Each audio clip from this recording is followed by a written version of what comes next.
আসসালামু আলাইকুম। Hi guys, আশা করি সবাই ভালো আছেন। ভালো আছেন সেই শুভকামনায় আজকে আমি একটি ভিডিও নিয়ে এসেছি। আমার ভিডিওতে আমি এবার ডিম এবং পরোটি দিয়ে নাস্তা তৈরি করে দেখাবো। প্রথমে আমি দুটো ডিম ফেটে নেব, সাথে একটু লবণ অ্যাড করে নেব। ডিমগুলো একটা বাটিতে ভেঙে ভালো করে ফেটে নেব। এ পর্যায়ে ফেটতে ফেটতে আপনার মোটামুটি একটা ভালো একটা ফোমের মতন আকার হবে। তার সাথে আমি হাফ কাপ চিনি দিয়ে আবার ফেটে নেব।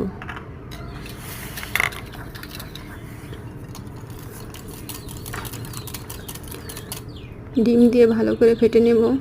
তারপরে হচ্ছে আমি পাউরুটিগুলোকে রুটি বেলনা দিয়ে একটু বেলে নেব, মানে চেপে চেপে একটু আমি বেলে নেব।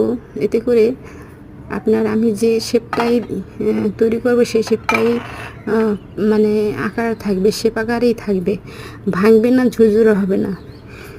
ধারালো কোনো কুকি কুটার অথবা কোনো মুখওয়ালা অথবা স্টিল গ্লাস দিয়ে আমি গোল আকৃতি করে কেটে নেব পিস পিস করে। প্রতিটা পিস থেকে আমি 2 পিস করে কেটে নিলাম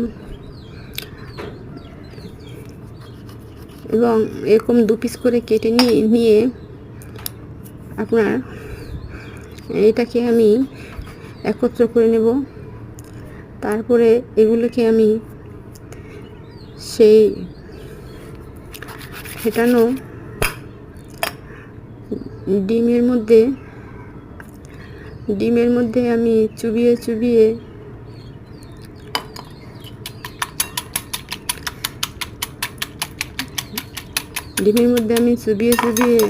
সেগুলোকে গরম তেলে আমি এই পর্যায়ে আমি এক পিস করে গরম তেলের মধ্যে ভেজে নেব।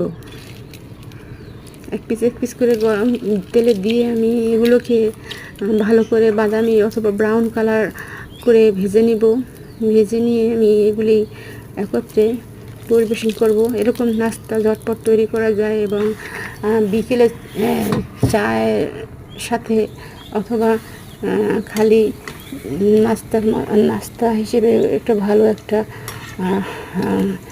আপনার ভালো একটা নাস্তা হয়।